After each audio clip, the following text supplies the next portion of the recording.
Fantastic. Hello, welcome everyone.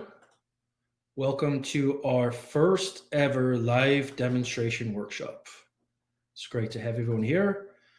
Let's give maybe 2 more minutes for people to come in. So great. We'll start probably about 2 minutes or so. Sweet.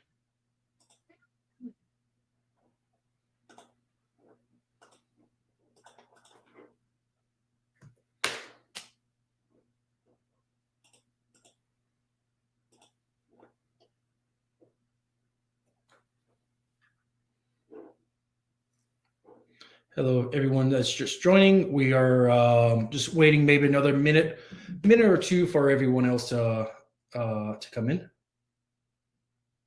So.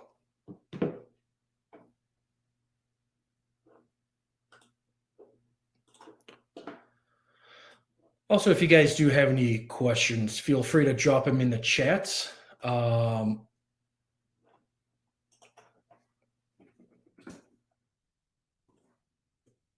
And we will answer any questions as things do come up.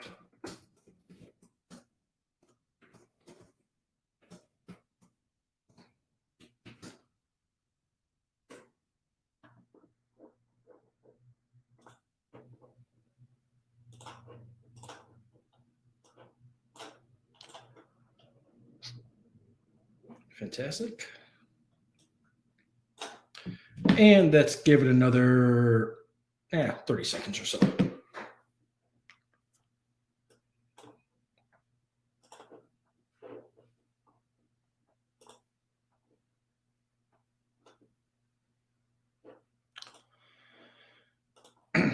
And I think we are good to start.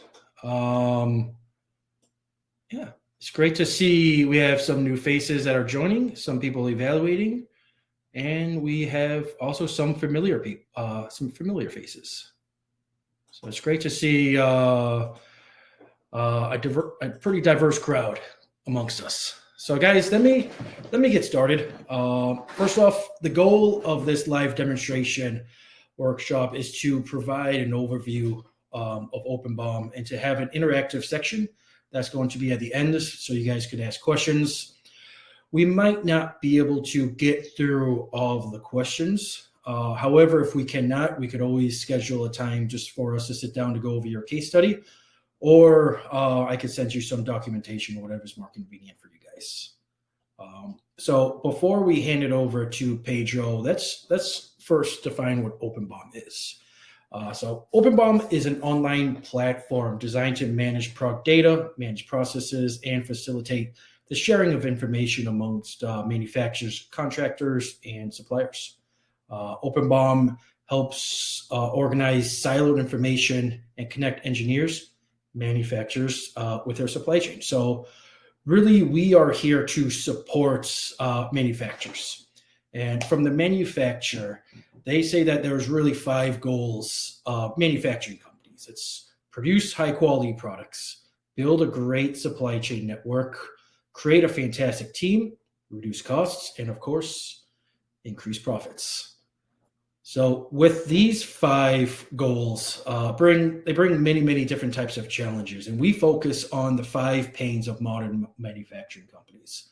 These are organize product information, provide accurate information, accelerate processes, especially for new product developments, mitigate risks, especially for supply chain and compliance, and also products nowadays, they require maintenance and refabrication. So as companies are looking to produce higher quality products, reduce costs, and increase profits, manufacturers are constantly seeking innovative solutions to streamline their product development processes. In other words, they're looking for faster, better, and cheaper product development processes. However, as companies demand more, they're often left using traditional spreadsheets, and legacy software solutions often fall short in handling these demands and complexities. This leads to disjointed information, miscommunication, and inefficiencies. And this is exactly what you guys see here with your manufacturing maze. However, all of this data that is passed from one team to another, from one department to another, one person to another, has to originate somewhere. Sometimes it's going to be CAD, or it might be a spreadsheet that is shared from a contractor. However, by following the manufacturing maze, data is sent to others via spreadsheets and emails, which is the start of the disconnects. Then all of a sudden, you have multiple people working on different documents, different files, different bombs, and really who knows which bomb, which file is going to be the most updated until you reach the breaking points. And I know this is a little corny, but it's the best that we could do to try to offer kind of the breaking points when people have had enough Excel spreadsheets. However, just like this guy and many others, there are many risks of managing it with Excel. You're going to be purchasing the wrong products with the wrong quantities. You're going to be working on outdated parts and files. You're going to be ordering parts at the wrong time, and that's going to affect assembly. Assembly is going to be late, and you're not going to be shipping the product on time. So what you're going to be seeing from the demo in a couple of minutes from Pedro is that OpenBOM can provide you with an integrated platform to create a single source of truth that is automatically shared with not just your team, but also your contractors and suppliers all around the world.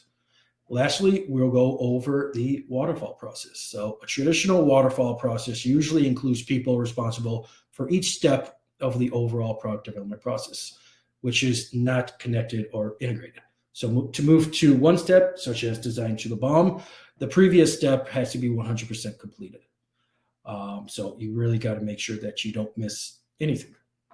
However, what OpenBOM allows is you to move from the traditional waterfall model to agile processes. So the difference really is a transition to short, repetitive cycles of product design, bomb management, procurement, and for assembly. And you could also create a feedback loop, and this feedback loop is going to be able to help you pivot based on the changing requirements and the feedback from your customers.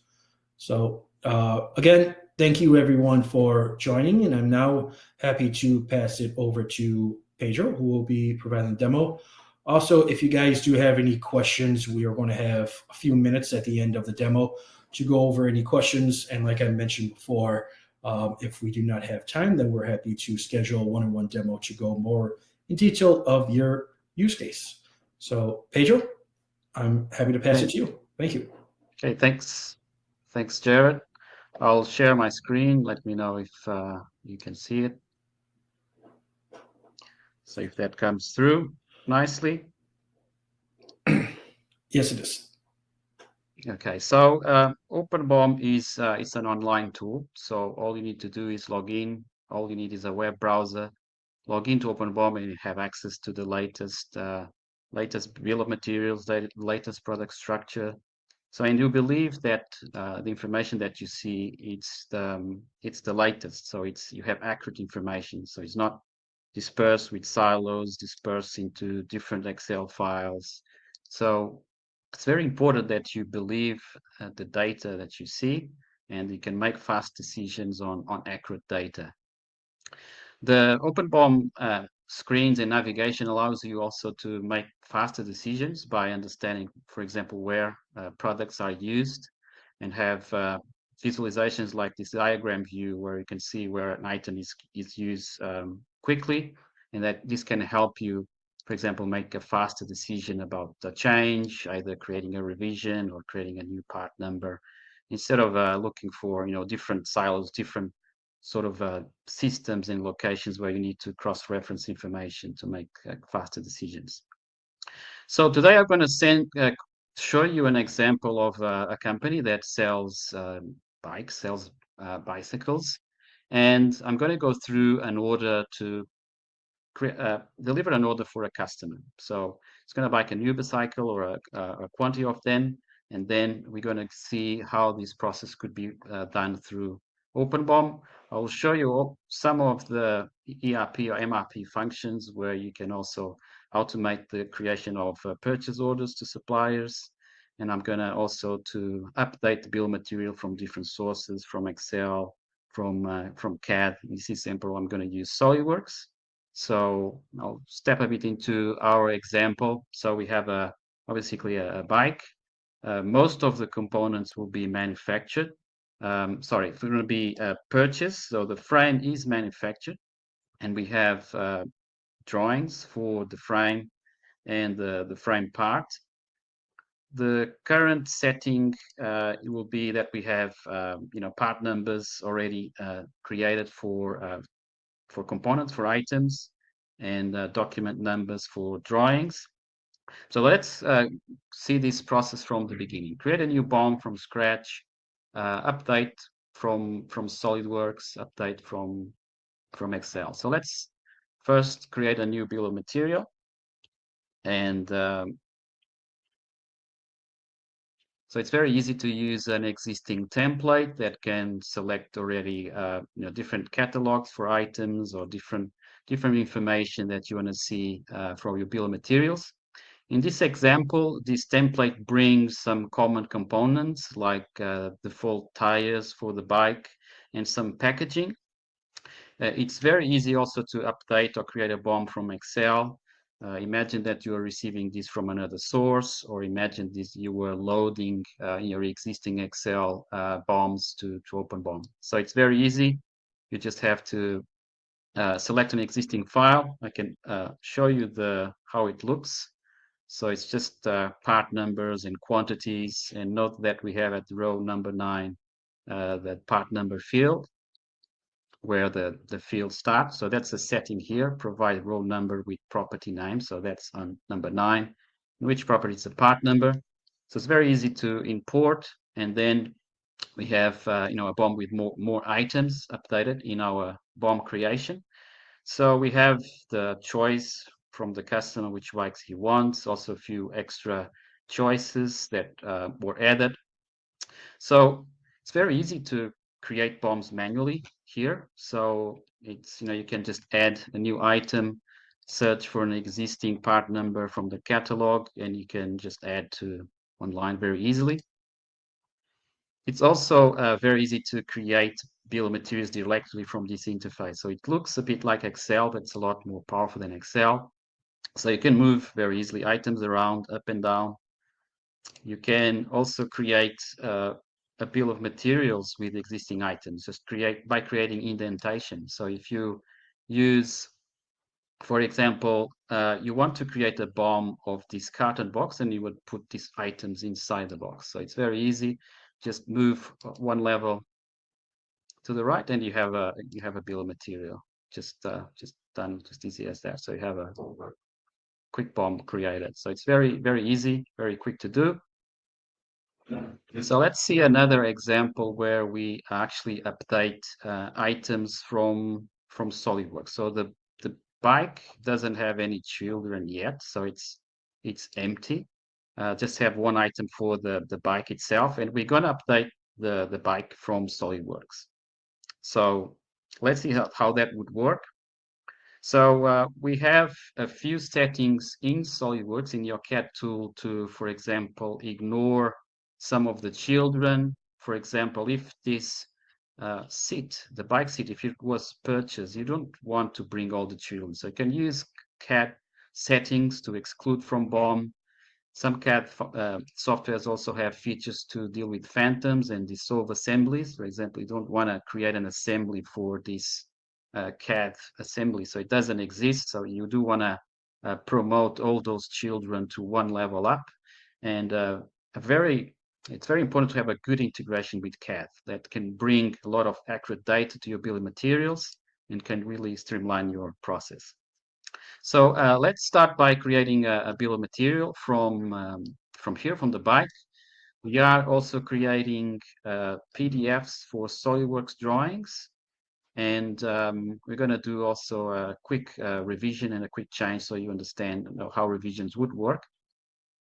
So as you can see here, we have the first bill of material just created, just automated from SolidWorks.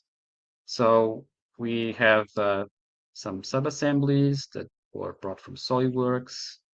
We can also use similar navigation as Excel to freeze columns, so you can navigate more easily to different items. Notice the frame. So the frame is manufactured. So it has a drawing that was created automatically. So we have revision A. It already has a part number. The drawing number is there. And let's freeze this BOM as the first iteration, first revision. So I'm going to show you how to quickly create revisions in OpenBOM. So there's no revisions at the moment.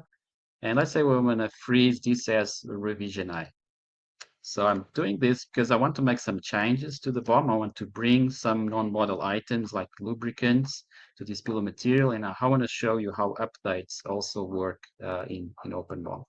So if we go back to the main top bill of material, and we're going to reload this to bring the SolidWorks updates. The goal here is to put one of the non-model items, the lubricant, the grease, on this level, at the level of the CAD update from the bike. So let's do that. Let's move it down and bring it to the bike level. And I'm going to position it just on the top of the bike. So it's a full BOM. It's going to be at the end, most likely. There it is. And I'm going to bring it all up to the first level. So it's you can actually see more easily the update from SolidWorks. So let's bring it up. And the top is there. So let's bring it to the top. There it is. That's right on the root of the bike. So if we go back to SolidWorks and let's rehearse doing a change here. Notice that we have a fully integrated bill of material inside SolidWorks. So again, you have accurate data and any collaboration from other users in other non-model items from procurement or other team members. They all work on the same bill of material, the same information. It's real time. So if you have multiple users collaborating in the BOM, you can see different cells being highlighted, different users. So it's always real time. So it's very agile. So let's now rehearse. We're going to do a revision to the drawing and how revisions would work in OpenBOM. So let's do a change, simulate that there is a problem with the frame. There is something wrong with that, the weak point in the frame over there, and we've done some simulation that requires to add just a fillet there, and we're going to create a revision for the drawing. So let's just do that and create just a new change in the drawing, telling there's a new revision. So you can do this with your CAD functionality. So this, we're going to bump the revision number on the drawing. So let's simulate there's an ECO for this change, for example. And as you can see, the revision is now B over there. So we have revision B on the drawing. And if you look at the CAD properties, you can see there's revision B there. So let's save and do another update to the bill of material and create another revision. So let's do that. We're going to save different changes. So the frame is changed. So let's move into the assembly. It looked good for the picture and save the assembly. And let's update the bill of material back again. So this would update the drawings, the drawing links, the PDFs will be updated. And you'll be able to completely freeze again a bill of material to look at a later stage, to release to manufacturing, export to a different system if needed. So let's freeze this change as revision B.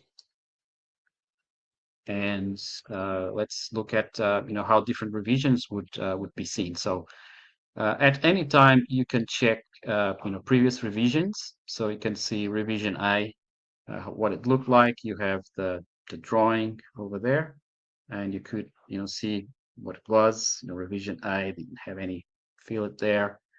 You could look at a revision B, already has some changes. We have grease over there, and we have the latest drawing, revision B. So you have full traceability to see changes, to see what happened why, when, and you can always go back to see how a bill of material was manufactured in time. So next we're gonna create a production order, and we're gonna manufacture a few bikes. Let's say we want to make 5 of this order, and we're gonna need to collaborate with suppliers. We need to send some purchase orders for different components, and we're going to look at some of the ERP functions in OpenBOM. So I'm going to create a production order, and we're going to say that we want to make 5 bikes. So I'm going to create, say this is order for Decathlon, very popular here, and OpenBOM is going to create, going to flatten all components to one level. So it's going to be a flat list. We're going to roll up all quantities to one level from all levels of the BOM. It's going to order things by vendor or supplier. So in this case, we have quantity on hand for each component, quantity required for the order. We are good on packaging, but we have a few missing tires. Not that we have only 5, we need 10, and we have a gap of 5. So for each component, we can calculate what is the gap on quantities from stock, and we're going to automate the creation of purchase orders to suppliers for each supplier. So let's click on the create update purchase order, and OpenBOM is going to automate those purchase orders for you. You can open a list and see which ones you have for different suppliers. We have 2 for recycle components, and let's see which components are here. So we have a few that needs to be ordered, and from here it's very easy to create a purchase order to suppliers. We can just export this view, select a few fields that we want to use for sending, select the file format, use an existing template, could be a purchase order. Can also use this to do an RFQ, just request a quote. This case is going to be a PO directly with quantities, and this automates the creation of a document to send to the supplier. So there we go. We have the purchase order created. Just need to send the supplier to order these components. Now, when we receive these components back, so we have to then update the quantities on hand, and we can do that by using the receive PO function. So if we receive this purchase order, the quantities that we receive is going to be updated. And we can do this for the remaining POs. So we're going to also say that there's a production order in-house to manufacture these in-house components. We're going to receive them, and the goal is to have all the quantity gaps back to 0. So the goal is to go back to our order and see that we have the quantity gap as 0. So I'm going to update it, and it should be good. So quantity gap 0. So we should be good to go. And then from here, you can just release to production, and we'll have, we'll get that 5 on stock created once you do that. So all the quantities on hand was also going to be decremented for, to manufacture this top item, this top assembly. So in a very quick way, so I've shown you how to create a bill of material from scratch, how to update from SolidWorks, how to create items manually, how to do updates from CAD, how to manage revisions in OpenBOM, how to then make a change in a drawing and update back, and then all the supplier collaboration to create purchase orders and share information with them. So this ends my demonstration for now. So I'm happy for us if we have any questions. Jared, how things are looking? Hey, Pedro, we actually do have one question. It comes from Angela. She would like to know whether or not OpenBOM can automatically generate part numbers. Yeah, that's a great question. The answer is yes, it can. So we have catalogs that can be defined into different categories. So catalogs where you put your items into different classification, could be consumables, manufactured. In this case, I have catalogs just for SolidWorks items, just for CAD items. Here you set up a part number mechanism where you set up a prefix, a counter, suffixes. You can also not allow duplicates. And once you have set up this in your system, you have new part numbers coming in. So you can use add item. It gives you the next number from to the catalog. You can also automate SolidWorks to give you next item, so next part number. So if you generate a new file, in my scenario, I'm using that the document number is a separate number. It's not the part number, but you can use that the file name on CAD is the part number. That's fine. And from here, at any time, you can select generate part number. At the moment, the number is not there. The part number is not there. But if you click on this function, you can, and it will give you the next number. Inclusive, it can create part numbers for assemblies and recurs to all sub-assemblies. So you can get in a full row part numbers for an assembly. And in this case, it's just have created the next one, which is it's over there now.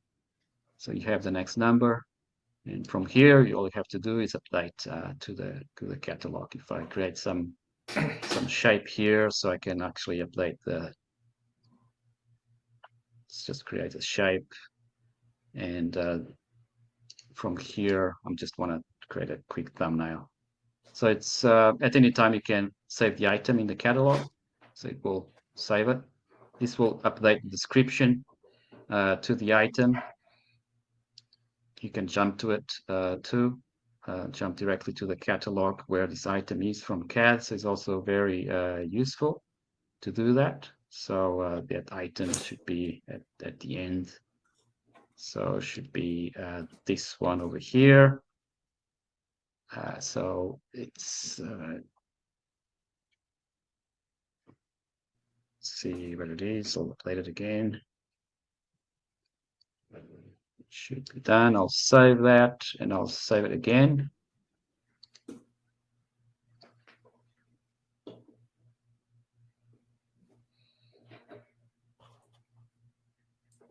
There you go. So it's very easy to just populate and create new items from CAD. Okay, so any other questions? I hope I have answered your question. Pedro, we actually have another one as well. Throw this one your way. How do we see at a glance what the subsystem revision are? The subsystem revision. So you can see the revision field as a separate column. So you have the revision field available here. You're also gonna have you can also see revisions in the different bill of materials.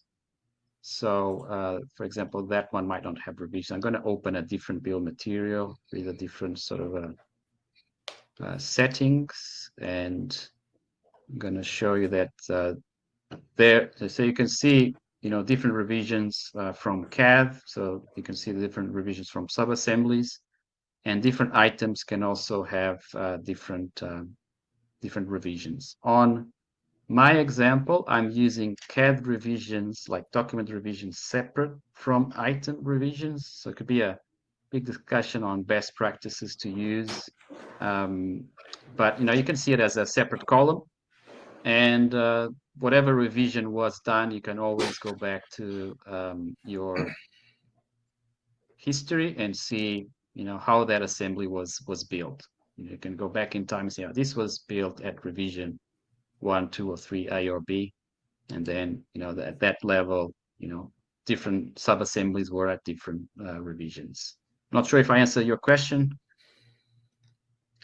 but that's how you can see sub-assemblies and revisions of sub-assemblies. The person who asked the question responded yes. So you did answer the question. Thank you. One more question. Can you please go over having multiple vendors for the same item and selecting a preferred vendor? Okay. Yeah, sure. So when you set up your catalogs, you have the ability to set up multiple vendors for the same item. So if I go, for example, for this component here, and you have to go into sourcing over there. So that's from here you set up different suppliers for the same component. So you can even change things like price or lead time. So if I change the vendor, notice that it's changing the cost. This could be changing the manufactured part number, lead time, and you can very easily set up new vendors by just going to the sourcing. You set up a preferred one. You can very easily duplicate an existing vendor and then select, for example, a new one with different elements. So it's as easy as that. So all the design of OpenBOM was to be very simple. Simplicity has a lot of power to. So I hope you have answered your question. Any other questions available? We got one more. Could it change the cost unit from USD to another currency, such as euros or any other currencies? Yeah, we have different currencies set up. So when you set up a property in OpenBOM, so you can add the new properties very, very easy. And you select that it is a currency. You have the ability to define which sort of currency format it is. Let's say cost. Okay, sorry about that. This is already an existing one. So what I want to show is something that looks like this. So you can define, what sort of a file format, like the default currency format. So you can define which sort of currency format and sort of coin you're using. You can define that for properties too. Okay. Okay, Pedro, thank you. We got another question, kind of in two parts. What if your vendor uses a vendor unique part number, and does this tool offer change management? So you can set up the different part numbers or manufacturer part numbers again on the vendor, on the sourcing. Like cost is another property that you add there as manufactured part number. So in this case, the closest example would be these items here will have a manufactured part number. So this is imported from external catalogs, and one of the properties will be the manufactured part number. So you can have that property going through there. Change management, yes, we have change management available. So this might need another session, another demo, just to go through change management itself. But we have engineering change requests, engineering change orders, ECRs, ECOs, and we can align them to items and BOMs. So and you can also have an approval process. But this might need a bit more time to go through and show that. We might be running out of time, but I think we are good to share some links in the chat where you can investigate those features. Correct. I'll share those links. And one other question. Seems like someone's paying attention to our roadmap. When will OpenBOM design be released? Maybe I could take this one. We expect it to be released next week. It is not in production yet. Thanks for reaching out about this. I could share some videos with everyone as well. That would be probably the best thing to do. Pedro, if you have anything to add to that, please go ahead. But if not, that's it. Move to the next Yeah, question. that's it. And I don't believe there are any more questions. We do have international support. Alex, thank you. We have Pedro as well, who's in Ireland right now, and we do have people spread out across the world.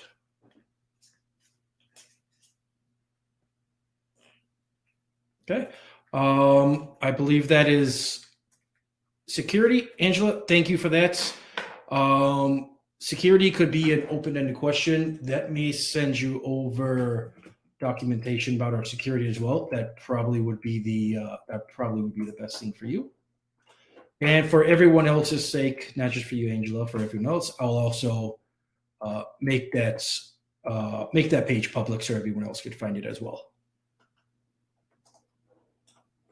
Okay. If there's anything that we have not touched upon, if you guys do want to ask any additional questions, then I would urge you to schedule a demonstration with us.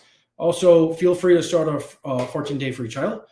No credit card required. You guys can go into and evaluate the system in full. You have full access to our support. Like Alex's question, our support is international. Expect an answer earlier, faster than you usually would expect. And I believe that is it. So I would like to take this time to thank you guys all for joining our first live demonstration workshop. And if you guys have questions, feel free to reach out at support@openbom.com. Great. Thank you very much, everyone. We appreciate it. Take care. Thank you. Take care.